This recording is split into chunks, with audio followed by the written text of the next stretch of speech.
Good morning students. आज है आपकी worksheet number 23 directorate of education Delhi की तरफ से। सबसे पहले आपको नेम ऑफ स्टूडेंट लिखना है और नेम ऑफ क्लास टीचर लिखना है।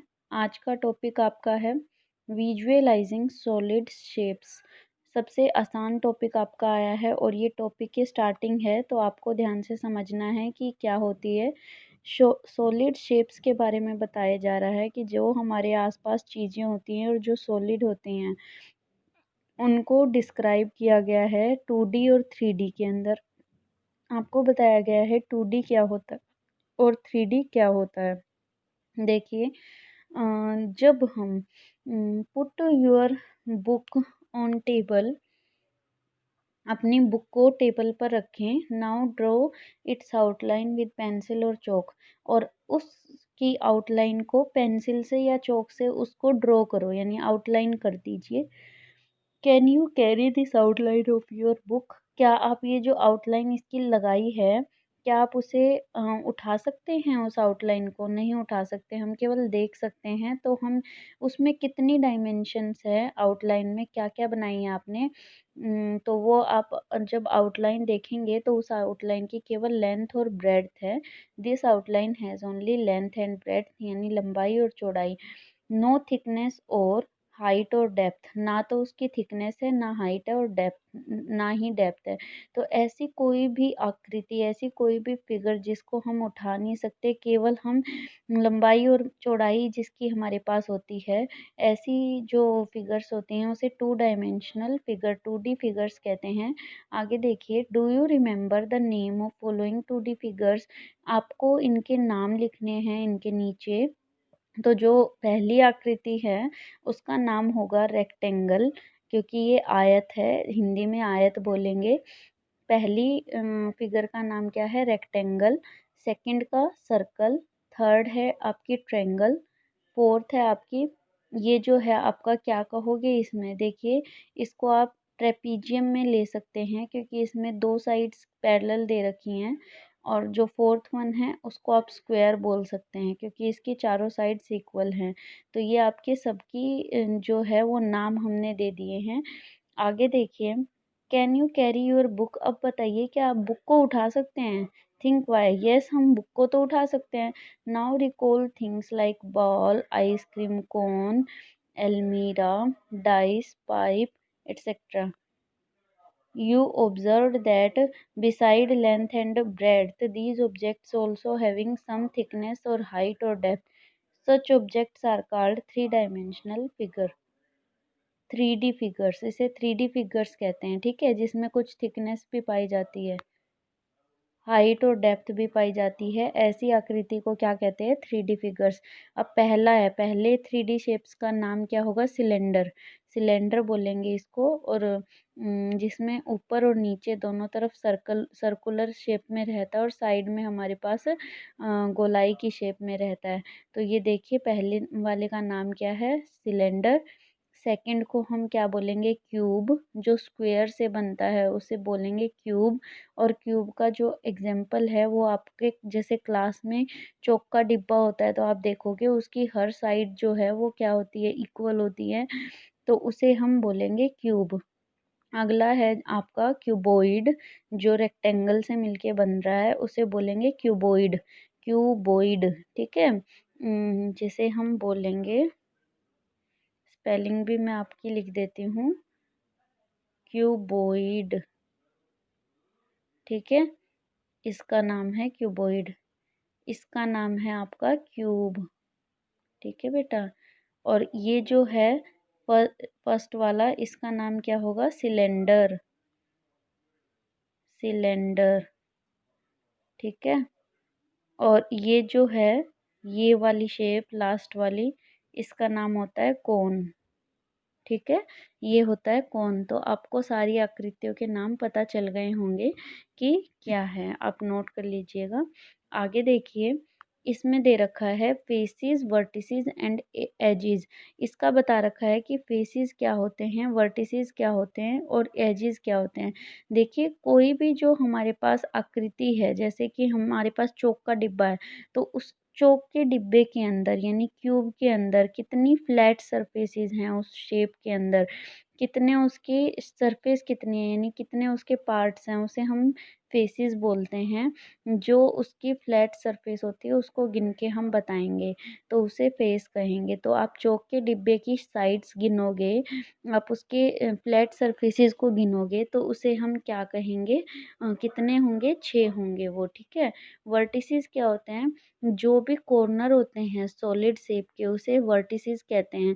अब चौक के डिब्बे के ही एग्जांपल हम ले लें तो उसके अगर आप कोने गिनोगे, कोने कॉर्नर्स गिनोगे तो आप क्या देखोगे कि उसमें कितने कोने होंगे, 8 कोने होंगे। एजेस क्या होती है, the line segments of its boundary, जो इसकी बाउंड्री होती है, बाउंड्री की जो लाइन सेगमेंट होती है, जो लाइन होती है, यानी उनकी जो बाउंड्री लाइन होती है वो काउंट हमें करनी है कितनी है, और उसे हम क्या कहेंगे, एजेस कहेंगे। तो ये हमें उसे कहते हैं किनारे, ठीक है बेटा। आगे क्या होता है, देखिए किनारे जब भी आप काउंट करोगे तो देखिए क्या होंगे, हमारे पास 12 होंगे चौक के डिब्बे में, ठीक है बेटा। तो इस तरीके से हमें करने हैं। आगे नेट दे रखा है। नेट क्या होता है, net is a shape that is formed by unfolding a solid 3D shape. जब कोई भी हम 3D शेप को ओपन करते हैं, अनफोल्ड करते हैं, तो जो हमारे पास शेप आती है उसे क्या कहते हैं, नेट कहते हैं। One solid shape can have many types of net. जो एक सॉलिड शेप है उसकी अलग अलग टाइप की नेट्स हो सकती हैं, क्योंकि हम उसको किसी भी प्रकार से अनफोल्ड कर सकते हैं तो उसकी एक से ज़्यादा टाइप हो सकती हैं नेट की, ठीक है बेटा। अब आगे देखिए क्या है, ये कॉर्नर है। देखिए जो कोना दे रखा है इसे कॉर्नर कहेंगे। एज क्या होती है, जो बाउंड्री लाइन है उसे हम एज कहेंगे, यानी किनारे। और जो पूरी की पूरी फ्लैट सरफेस है उसे क्या कहेंगे, फेस कहेंगे। इस तरीके से आपको करनी है क्यूब। अब फर्स्ट है, आपको इसमें बताना है क्यूबॉइड में फेस कितने हैं, एजेस कितने हैं और वर्टिसेस कितने हैं। अब क्यूबॉइड आपका ऐसा होता है जो रेक्टेंगल से मिलके बनता है, देखिए मैंने आपको बताया भी था। तो उस क्यूबॉइड के अंदर, जैसे कि मैं यहाँ पर ड्रॉ कर देती हूँ, क्यूबॉइड हमारा किससे बनेगा, क्यूबॉइड हमारा रेक्टेंगल से मिलके बनेगा। ये मैंने रेक्टेंगल बना ली है और इसको जब हम मिलाएंगे तो ये हमारा क्यूबॉइड बन जाएगा।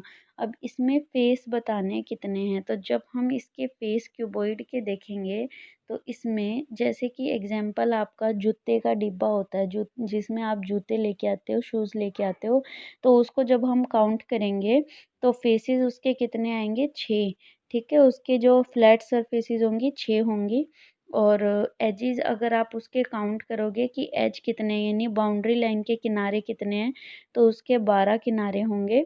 और वर्टिसेस यानी इसके कोने कितने हैं जिससे ये लाइंस मिलकर टच हो रही हैं, उसको कितने होंगे, वो 8 होंगे। तो शीर्ष इसके कितने होंगे, यानी वर्टिसेस कितने होंगे, 8 होंगे।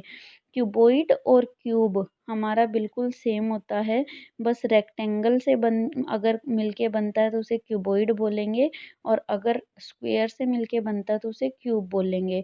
तो फर्स्ट का और लास्ट का, यानी फर्स्ट और फोर्थ, फर्स्ट एंड फोर्थ, इन दोनों का जो आपका आंसर है वो यही आएगा। फेस में 6, एजेस में 12 और वर्टिसेस में 8, ठीक है।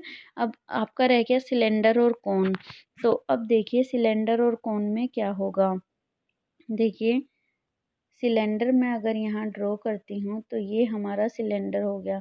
अब इसमें अगर हम फेस देखें तो क्या होगा, देखिए ये एक तो ऊपर वाला फेस, एक नीचे वाला फेस, 2, और एक ये पूरा का पूरा बीच वाला, ठीक है, ये वाला। तो आपके फेस कितने हो जाएंगे इसमें, 3 फेस कितने हो जाएंगे, 3, एक ऊपर वाला, एक नीचे वाला और एक सारा का सारा बीच वाला, ठीक है। तो सिलेंडर में हमारे पास क्या हो जाएगा, सिलेंडर, सिलेंडर के अंदर आपका फेस कितना हो जाएगा, 3। अच्छा इसके बाद आपसे पूछे थे एजेस। अब इसमें कोई भी बाउंड्री लाइन हम नहीं कह सकते क्योंकि ये गोलाकार शेप में होता है, तो इसमें एजेस कितने होंगे, एजेस जो हैं इसमें 0 होंगे, ठीक है। और अगर एजेस ही नहीं होंगी तो वर्टिसेस भी नहीं होंगे, तो जो वर्टिसेस हैं वो भी क्या होंगे, ज़ीरो होंगे, ठीक है बेटा, वो भी क्या होंगे, ज़ीरो। इस तरीके से आपको इसका सिलेंडर का आंसर दे देना है। फेस 3 होंगे, एजेस 0 होंगी और वर्टिसेस भी 0 होंगी। अच्छा, अब आपका लास्ट रह गया कोन। कोन का आप कैसे बताओगे कि कोन क्या होता है? देखिए, ये है कोन, तो इसमें फेस कितने होते हैं? ये है कोन, इसमें हमें बताना है फेस। फेस कितने होंगे? तो एक तो ये वाला पार्ट हो गया और एक ये हमारा ऊपर वाला पार्ट हो गया, तो कितने फेस हुए? 2 फेस हुए। और एजेस, इसमें कोई भी बाउंड्री लाइन नहीं होती है, तो बाउंड्री लाइन नहीं होती है, कोई भी एज नहीं होती है, तो इसमें क्या कहेंगे, ज़ीरो। आप इनको एजेस नहीं मान लेना, क्योंकि ये जो होती हैं ये वाली एजेस नहीं होती, इसको एजेस नहीं बोलते हैं। क्योंकि ये गोलाकार शेप में होती है, तो इसको भी हम एजेस नहीं बोलते हैं, तो एजेस 0 हो जाएंगी। और जब एजेस ही नहीं है तो वर्टिसेस भी हमारी क्या होंगी, 0 हो जाएंगी।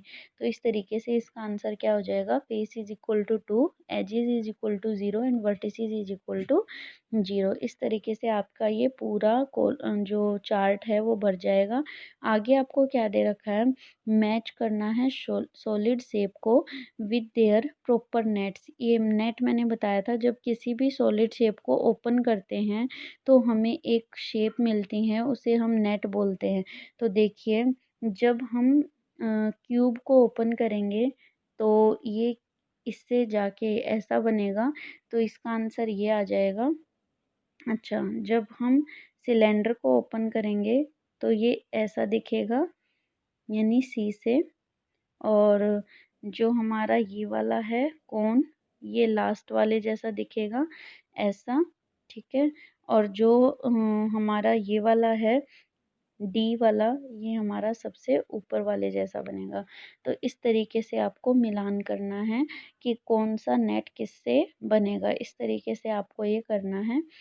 तो आई होप आपको सभी को ये समझ आ गया होगा। अगर कुछ भी आपको डाउट है तो आप मैसेज करके या फ़ोन करके पूछ सकते हैं। Thank you.